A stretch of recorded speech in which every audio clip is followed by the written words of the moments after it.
மக்களுக்கு நல்லது பண்றதுக்கு அரசியலுக்கு வாங்கடா, கொள்ளை அடிக்கிறது கொலை பண்றதுக்கு கூட அரசியலுக்கு வரீங்க.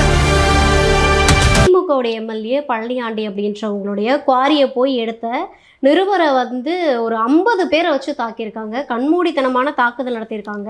அந்த தாக்குதலே வெளியில் வந்திருக்கு. இது புதுசு இல்லையம்மா, திமுகவில் இதுதானே காலங்காலமாக நடந்து கொண்டிருக்கிறது.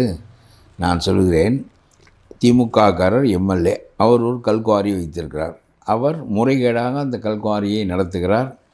அரசு அனுமதியே அவர்களுக்கு தேவையில்லை. அவர்கள் தமிழ்நாடே தங்களுடைய சொத்து என்று தான் எம்எல்ஏக்கள் மந்திரிகள் எல்லோருமே நினைக்கிறார்கள். ஆகவே அவர் முறைகேடாக நடத்துகின்ற கல்குவாரி தங்களுக்கு தங்கள் பகுதிக்கு எவ்வளவு இடையூறாக இருக்கிறது என்று மக்கள் நினைக்கிறார்கள் என்பது ஒரு புறம். இதை எடுத்து மக்களிடம் வெளிப்படுத்த ஒரு செய்தியாளர் போகிறார் என்றால் அவர் தாக்கப்படுகிறார்.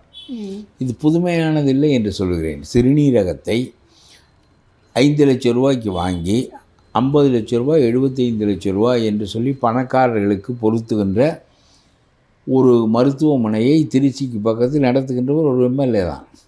அவரிடம் கேட்டார்கள், என்ன இப்படி நாமக்கல்லில் கைத்தறி நெசவாளர்கள் தங்களுடைய ஏழ்மையின் காரணமாக கடைசியில் வழியே இல்லாமல் தங்களுடைய சிறுநீரகத்தை விற்க வருகின்ற போது இதை ஒரு திமுக எம்எல்ஏ தான் வாங்க முடியும். வேறொரு வாங்கினால் இதிலிருந்து மீள முடியாது. அவர் வாங்குகிறார், தன்னுடைய மருத்துவமனையில் பல மடங்கு அதிகமாக விலை வைத்து பிறருக்கு பொருத்துகிறார். ஏனென்று கேட்டால், நான் எப்படி பென்ஸ் காரில் போவது என்று கேட்கிறார்.